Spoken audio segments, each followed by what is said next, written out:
help me fix it. My life is completely over. What if something did come of it? I have no right to tell your dad. What are we gonna do about it? If something comes up, I'll be ready to go. Carly, there is something else going on. Someone please correct me if I'm wrong about Drew's backstory. But wasn't Heather the one who kidnapped him from Susan Moore and handed him off to someone else to raise? And all that whining he did to Jason about his miserable childhood. Wasn't that because of what Heather did to him? You'd think after all that, he'd be all about keeping Heather locked up where she belongs. But no, instead he's out here blackmailing Portia for trying to keep Heather in prison. Classic.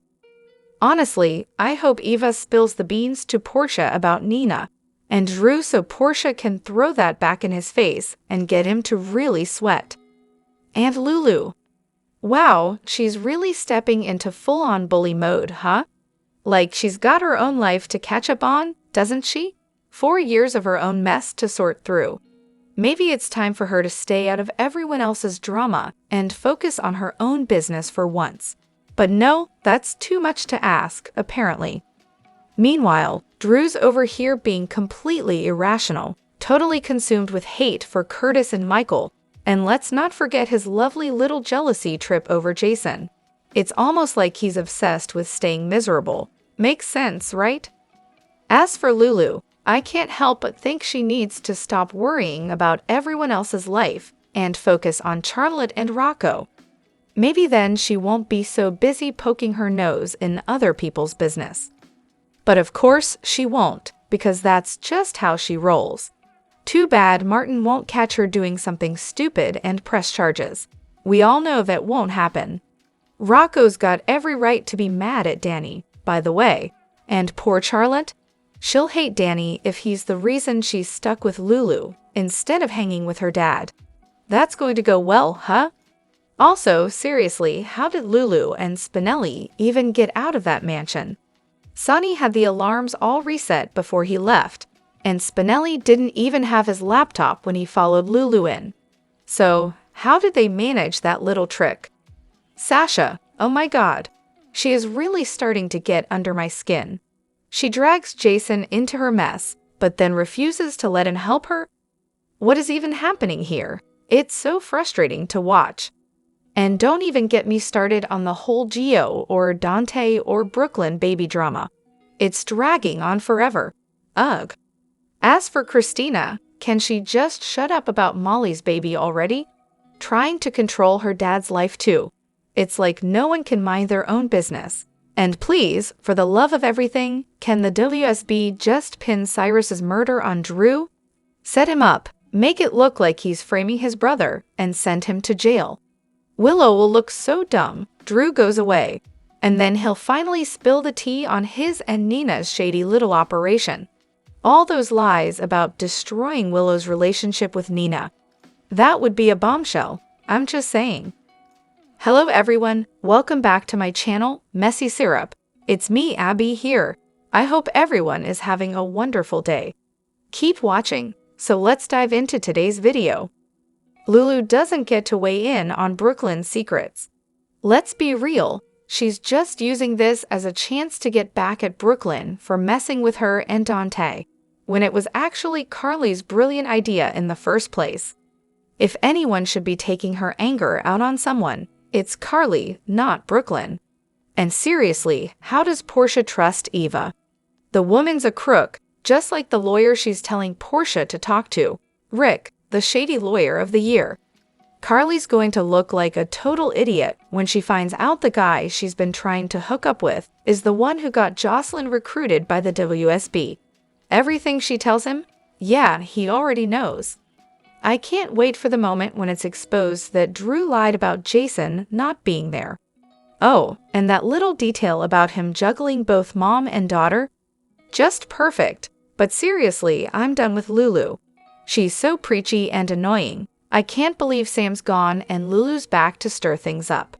And Lulu, of course, is convinced Charlotte is Dante's kid. Let's just keep ignoring the fact that Dante has some very interesting secrets in his past. Oh, and let's not forget the mystery note from Martin. Because who wouldn't trust a lawyer with a past like that? Classic. Carly wants a relationship with Jack, and guess what? Jack likes Carly too. How sweet, right? Except Jack's got a little secret tucked away about Carly's daughter, Jocelyn. You know, the one he's totally not telling her about. But hey, why spoil the mystery? Honestly, I'm actually relieved that Lulu found out about Brooklyn and Dante's oh-so-huge secret. They had a kid 20 years ago. I mean, seriously, it's like everyone in this town has mastered the art of lying or hiding the truth. Maybe it's finally time for the earth-shattering revelation that Gio and Dante are biologically related. You know, just a little family drama to spice things up. And speaking of drama, Rocco's clearly not thrilled with Danny for telling Jason about Charlotte's whereabouts. But surprise, surprise, Danny actually has a point. Jason's the only one who can track down Charlotte and bring her home. He might as well have Best Detective tattooed on his forehead. Portia? Oh, she really needs to stop playing hide-and-seek with the truth. How about she just tells everyone what she did with Heather Weber's test results and put an end to Drew's never-ending blackmail threat? You know, for the sake of anything resembling honesty. And seriously, Anna has enough to deal with as chief of police. But oh no, she's always got to follow Jason around like a lost puppy. Can't blame her though. Jason's got that mysterious, I know everything vibe going on. Now, with Gio and Cody, oh, I'm almost starting to wonder if maybe Cody's actually Gio's dad instead of Dante. Just think, Brooklyn, super drunk, mistakes Cody for Dante. Happens to the best of us, right? They both forget it even happened. Years later, Brooklyn thinks she put the baby up for adoption with Dante. Her mom's on the same page, and boom, plot twist. It's actually Cody's kid. Classic mix-up. Oh, and Caroline Spencer? Hilarious. She's too busy hopping from one man to the next to even check on her own kids. Poor Jocelyn must be wondering if her mom even remembers she exists. Definitely not what I'd call Mother of the Year material. Finally, as much as I love Lulu, can she please stop inserting herself into Dante and Brooklyn's business? It's been, 20 years. Let them figure out their child drama without her, like perpetually putting her nose where it doesn't belong. Well, Portia, just spill the beans to Curtis already. Not like he's going to divorce you. I mean, he didn't divorce you when you kept his kid from him. But hey, he was super quick to divorce Jordan over a secret that wasn't even that big of a deal. And speaking of secrets, should Rocco just go ahead and tell Lulu where Charlotte's hiding? Because that's definitely not going to cause any drama, right? As for Brennan, he's completely oblivious to how badly he's playing a losing hand. Especially now that he's roped Joss into lying to Carly. When Carly finds out everything about him, he's going to get a front row seat to the side of her the fans love, and I'm just over here waiting for it. Okay, I know some people might not agree with me on this, and that's fine, but honestly, I can't stand Lulu since she came back. She's just so abrasive, but hey, that's just my opinion. And let's talk about Charles for a second, because he's gone, and we all know he's not coming back. When the new Jack walked into the courthouse, I could barely look at him. His face doesn't even come close to the look Charles gave Carly the day he knocked on her door and kissed her. That was pure magic. The chemistry between them was undeniable, so much hotter than whatever this new guy is bringing to the table. I really hope Portia doesn't cave to Drew's blackmail and just comes clean. If she lets him do this to Curtis, it's going to make her look like a terrible person. Honestly, I get why she did what she did. Desperate mother protecting her daughter, yada yada, but she needs to stand up and call Drew's bluff. It's time. And seriously, Sasha, I've completely lost respect for her. You say no to taking money from Jason, but then you're totally fine with Sidwell, the guy who kidnapped you and left you to die, handing you cash? Really, Sasha? Really? I swear, the writing on GH is just getting worse and worse. Carly, sweetheart, maybe it's time to cool it with the Brennan fan club. You do realize he just swooped in, grabbed your daughter, and is turning her into a WSB agent. Like, why? Oh, and he's covering up a murder she committed. But hey, no big deal, right? Sure, we're all doing the happy dance because Cyrus is 6 feet under. But let's not kid ourselves. This murder's not exactly going to be solved anytime soon. So keep your eyes peeled, Carly. You're basically snuggling up with the enemy now. Enjoy that. Now, about this whole Portia lab results fiasco, shouldn't Brad be going down too? I mean, the guy didn't lift a finger except to use the whole situation to his advantage. It's unethical on both their parts. Shouldn't there be some consequences here? And then there's Tracy, who's really making Sasha reconsider everything. Like, let's be real, with just her, that baby's going to have more family drama than it can handle. But throw in the Quartermains and boom, suddenly the kid's got a massive family, a trust fund, and a guaranteed spot at a top-tier college. Talk about setting up a kid for success. Oh, and why does everyone keep saying Cyrus was murdered? Has anyone actually found a body or any solid proof? Just because Jason threw out a threat doesn't mean it's a done deal. Maybe Cyrus just skipped town because, well, everyone was onto him. Personally, I'm loving the mystery. It's like a game at this point. Is it just me, or is anyone else enjoying this? And speaking of Brad, is he wearing lipstick, or did his face get caught in a windstorm? Just curious. So Sasha is getting her own place now. Sure, because that's totally believable. Does anyone actually think she's going to use the money she made off Sidwell to buy a house? I mean, I haven't heard anything about GH getting new sets, so I'm really not sure if she'll leave the Quartermain mansion. And let's be real, living alone is going to make it a lot harder for Jason to keep an eye on her. Here's my prediction. Sasha will leave Port Charles while Sophia goes on maternity leave in real life. She'll be back only after Chad, or a recast Michael, returns to town. And of course, her baby will develop the genetic Quartermain heart disease, so only the brilliant doctors at GH will be able to save them. How convenient. Honestly, GH is doing to Sasha what they did to Willow. I used to love both of these characters because they were sweet and good-hearted. But now they're both making decisions that make no sense at all. Willow is a lost cause for me at this point, but Sasha taking money from Sidwell?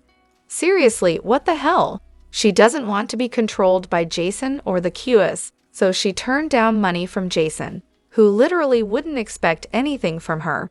But she'll happily take money from Sidwell? Make it make sense, GH. Why the complete annihilation of the Cassadines? Seriously, what happened to this once iconic family? Victor, Nicholas, kinda. Spencer, Valentin, Charlotte, are we really supposed to believe they're all either dead, in prison, or hiding out somewhere? At one point, they were one of the main families, delivering some of the best villains and storylines this show has ever had. But now, poof, gone. What caused the sudden wipeout? Let's be real. Spencer's probably not dead. Valentin's the master of popping in and out whenever he feels like it, thanks to his actor being allergic to contracts. And don't forget, Alexis and her daughters are still Cassadines, so there's that thread. It's nothing new, though. The Cassadines have always had this pattern of appearing, causing chaos, and then disappearing after getting thwarted. We've seen this before. The Quartermains? Same deal. They were practically non-existent for a while. But Alexis is slowly dipping into her Cassadine roots again, so maybe there's hope. Now, don't get me started on Sasha. She's a Scorpio, yes, but the writers really dropped the ball not making her a Cassadine. The chemistry between Sophia Matson and James Patrick Stewart was chef's kiss, and honestly, making her a Cassadine would have made so much sense. It would have explained why he stuck by her, even after the whole Nina Lai fiasco. What a missed opportunity. I have a really strong feeling about Sidwell's next move for Sasha. We all know it's going to be another ridiculously tempting offer that she'll try to resist, but let's be real, she'll probably take it, It's not like she can say no to money, especially when it's handed to her by someone with a questionable reputation. As for this sudden dark side moment, is she just doing it for the drama? Like, look at me, I'm so edgy. Or does she genuinely headed down the same twisted path as Christina? Who even knows anymore? Honestly, she should have aimed higher with her ask. I mean, come on. If she pushed for, say, $500,000, Sidwell would have handed it over with a smile. But of course, she didn't think that far ahead. And let's talk about the real issue here. This whole storyline is nonsense. She's too proud to take a dime from Michael or Jason, but here she is, ready to accept money from a literal criminal, provided she lies to everyone she's ever worked with. Yeah, no, that's such a load of crap. The mysterious pledge, how could we forget? Honestly, it feels like a time bomb just waiting to go off, doesn't it? The whole thing was buried under so many layers of drama that it's easy to overlook. But when you stop and think about it, Willow's pledge to Shiloh and the Dode cult could really stir things up if it ever comes to light. Let's rewind a bit. Willow was handed over to Shiloh by Harmony as a gift. Yeah, nothing shady there. But what's interesting is that no one really talked about her making an official pledge to the Dode, did they? I mean, after Jason wrecked the whole cult and burned all the pledges, Harmony actually thanked him for taking care of hers, which turned out to be her not being Willow's biological mother. It was messy, sure, but it wasn't the juicy blackmail kind of thing we're hoping for. So, what could Willow's pledge have been? I'm betting it's something dark and twisted, designed to give Shiloh control over her, like he did with everyone else. Think about it. He wasn't just in the business of collecting pretty promises.